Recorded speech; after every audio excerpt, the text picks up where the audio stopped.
አብርሃም ከሩታ ምንድነው የሚፈልገው? እጅግ በጣም ትልቅ ጥያቄ የሆነብኝ ነገር ይሄ ነው ቤተሰቦች ማለት ነው። እንዴ አብርሃምም ሄርሜላም ከሩታ ምንድነው የሚፈልጉት?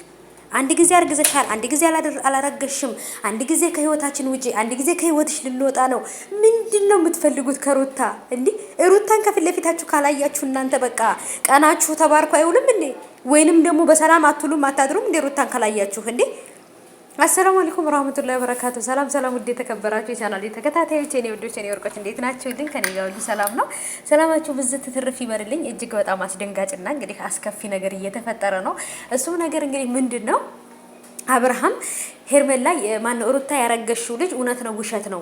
እና እኔ እውነቱ ልጄ ከሆነ ስለ ሆዲሽም ስላለው ልጅ ኃላፊነት ስላለብኝ እንግዲህ ይመለከተኛል። ስለዚህ እንግዲህ ይሄ ልጅ ማለት ነው አሁን አብርሃም ለልጁ ተጨንቆ አይደለም ገና ላልተወለደው ልጅ ይቅርና ለተወለደው ለልዑል እንኳን መሆን ያልቻለ ልጁን ማዝናናት ልጁን መንከባከብ ያልቻለ አባት ከሆዱ ላለው ልጅ ተጨንቆ አይደለም። ግን ድንገት ሄርሜላ እርጉዝ ነኝ ብላ ስላለችው ልጁ የሱ መስሎት በቃ አንድ ከሩታ አንድ ከሄርሜላ አድርጎ ምናምን በቃ ሊሞላቀቅ ነበር የፈለገው። ግን ሩታ ያረገዘችው እውነት ነው ወይንስ ውሸት ነው ብለው ለማጣራት ነው የፈለጉት እንጂ አብርሃም እውነት ላልተወለደው ልጅ ተጨንቆ አይደለም።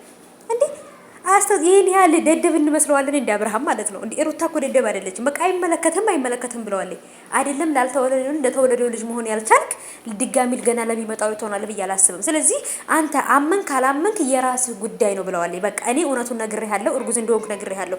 ስለዚህ እኔ 10 ጊዜ ስለ እርግዝና ማውራት ግዴታ አይደለም ብለዋለች። ትክክል ናት።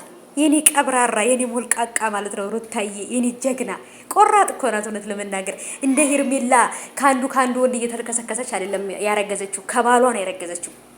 በቃ ልጁ የልዑል ወንድም ነው፣ አለቀ። ለልዑል ለዛ ጣፋጭ ለሆነ ልጅ እንኳን ለልዑል እንኳን ያልሆነ ገና ለሚመጣ ልጅ አብርሃም አባት ይሆናል ብላችሁ ታስባላችሁ? አባትነት እኮ ክብር ነው። በቃ አባትነት ራሱ ክብር ነው። ለአብርሃም ደግሞ ይሄ ክብር አይገባውም። ይሄ ወራዳ ማለት ነው። የእውነት እኔ በጣም አናዶኛል ዛሬ። እንዴ ለምንድን ነው ልጅቷን ሰላሟን የሚነሷት እንደዚህ በየቀኑ እየጠሩ?